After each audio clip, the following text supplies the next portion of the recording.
जय हिंद दोस्तों, स्वागत है आपका अपने YouTube channel trail blazer the study point में। प्रधानमंत्री नरेंद्र मोदी ने यूनाइटेड नेशन इकोसॉक को एड्रेस किया है, संबोधित किया है। आइए जानते हैं उन्होंने कुछ महत्वपूर्ण बातें जो की हैं उनमें कौन कौन सी बातें शामिल रही। चलिए शुरू करते हैं आज का ये डिस्कशन।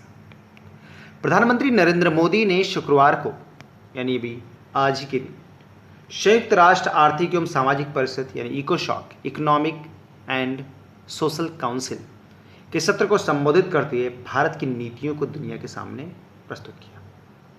कई चीज़ें की।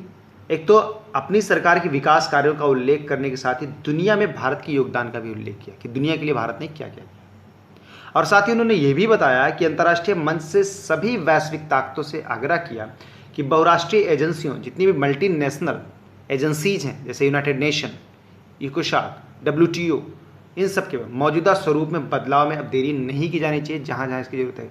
खासकर उनका टारगेट था यूनाइटेड नेशन सिक्योरिटी काउंसिल की बात की जा रही थी। प्रधानमंत्री ने संयुक्त राष्ट्र के मौजूदा स्वरूप में भी बदलाव को जोरदार वकालत की और कहा कि भारत इस संदर्भ में अपनी भूमिका पूरी जिम्मेदारी के साथ निभाने के लिए तैयार है। उन्होंने कहा कि यूनाइटेड नेशन की स्थापना द्वितीय विश्व युद्ध से पूर्व विभीषिका के माहौल में हुई थी, जब ऐसे ही एक वर्ल्ड पे पूरी तरह से खतरा मंडरा रहा था, सेकेंड वर्ल्ड वार। उसके तत्काल बाद यूनाइटेड नेशन की स्थापना की गई। अब जबकि एक महामारी ने वैसा ही माहौल बनाया है तो हमारे पास इस संस्थान में सुधार करने और इसका नए सिरे से स्थापना करने का मौका है। यूनाइटेड नेशन की स्थापना का 75वां वर्ष है और हमें इसमें सुधार के अवसर को गंवाना नहीं चाहिए।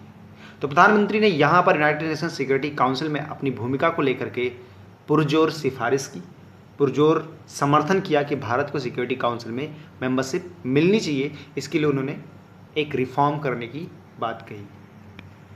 पीएम मोदी ने कहा कि कोरोना हमारे धैर्य की परीक्षा ले रहा है। भारत ने कोरोना को मिटाने की लड़ाई को आम आदमी का अभियान बना दिया है। सरकार और सिविल सोसाइटी साथ मिलकर काम कर रही है। वैश्विक सौहार्द को बनाए रखने की अपनी गहरी उत्कंठा, सामाजिक और आर्थिक विकास के बीच बेहतर सामंजस्य को बनाए रखने के लिए भारत अपनी महत्वपूर्ण भूमिका निभाने को तैयार है। पूर्व में चाहे भूकंप हो या साइक्लोन हो या इबोला संकट, भारत ने हमेशा से समय पर और सबसे आगे रहकर सेवा भाव दिखाया है।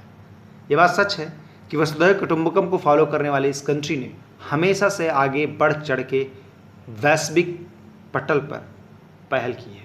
और इस बार भी ये देखने को मिला जब सार्क फंड बनाया गया, या इसके अलावा जब हम लोगों ने दवाओं को विकसित देशों में तो एक्सपोर्ट किया, साथ ही उन देशों में डोनेट भी किया जो उसको लेने की कंडीशन में नहीं थे। प्रधानमंत्री ने कहा कि हम सबका साथ, सबका विकास और सबका विश्वास के मंत्र के साथ आगे बढ़ रहे हैं। हमने कोरोना महामारी के दौरान भी भारत ने 150 देशों की मदद मुहैया कराया है। कितने देशों को? 150 देशों को। प्रधानमंत्री ने भारत सरकार की तरफ से पिछले कुछ वर्षों में चलाए गए तमाम सामाजिक और आर्थिक अभियानों का भी जिक्र किया। कैसे वर्ष 2022 तक सभी को आवाज़ देने पर काम चल रहा है, वर्ष 2025 तक टीबी से मुक्ति दिलाने के अभियान पर काम हो रहा है, या किस तरह से कोविड-19 से प्रभावित लोगों व अर्थव्यवस्था के लिए 20 लाख करोड़ रुपए का पैकेज दिया गया, इसकी भी बात उन्होंने की है। प्रधानमंत्री ने कुछ और बातें कही। उन्होंने कहा कि भारत हर क्षेत्र में आगे बढ़ता जा रहा है। हमने आत्मनिर्भर भारत अभियान की शुरुआत की। संयुक्त राष्ट्र की तरफ से तय सामाजिक विकास के लक्ष्यों को हासिल करने के संबंध में प्रधानमंत्री ने बताया कि किस तरह से भारत इस बारे में सतत प्रयास कर रहा है। उन्होंने हम विकास के रास्ते पर आगे बढ़ते हुए पर्यावरण के बारे में भी सोच रहे हैं। हमने स्वच्छता जैसे अहम मुद्दे को गंभीरता से लिया और उन्हें पिछले साल देश के 6 लाख गांवों में पूर्ण स्वच्छता हासिल करके राष्ट्रपिता महात्मा गांधी की 150वीं जयंती मनाई। हमने सिंगल यूज प्लास्टिक पर प्रतिबंध का अभियान भी चलाया है। ठीक है, इस बारे में उन्होंने बातें की। सितंबर 2019 में प्रधानमंत्री ने संयुक्त राष्ट्र महासभा यानी यूनाइटेड नेशंस जनरल असेंबली को संबोधित किया था। प्रधानमंत्री ने उस समय अपने संबोधन में महात्मा गांधी, स्वच्छता और आतंकवाद जैसे मुद्दों पर बात की थी। प्रधानमंत्री ने महात्मा गांधी का जिक्र करते हुए कहा था कि महात्मा गांधी का सत्य और अहिंसा का संदेश दुनिया के लिए आज भी प्रासंगिक है। उस समय जो प्रधानमंत्री ने कहा था, अंतर्राष्ट्रीय समुदाय से आतंकवाद के खिलाफ एकजुट होने का आह्वान किया था। भारत 2 साल के लिए सुरक्षा परिषद का अस्थायी सदस्य चुना गया है अभी हाल ही में। संयुक्त राष्ट्र सुरक्षा परिषद में यूएसए, यूनाइटेड किंगडम, फ्रांस, रूस और चाइना, ये 5 परमानेंट मेंबर के तौर पर शामिल होते हैं। ठीक है, इसके अलावा 10 टेम्परेरी मेंबर्स हो सकते हैं। 22 को इंडिया आइडियाज समिट को संबोधित करेंगे प्रधानमंत्री, इसके बारे में भी थोड़ा सा जान लेते हैं। तो 22 जुलाई को प्रधानमंत्री कोविड-19 के बाद की दुनिया में अमेरिका और भारत की साझेदारी के मसले पर आयोजित 2 दिवसीय इंडिया आइडियाज समिट को संबोधित करेंगे। 21-22 जुलाई को आयोजित होने वाले इस 2 दिवसीय वर्चुअल समिट का आयोजन यूएस इंडिया बिजनेस काउंसिल यानी USIBC द्वारा किया जाएगा।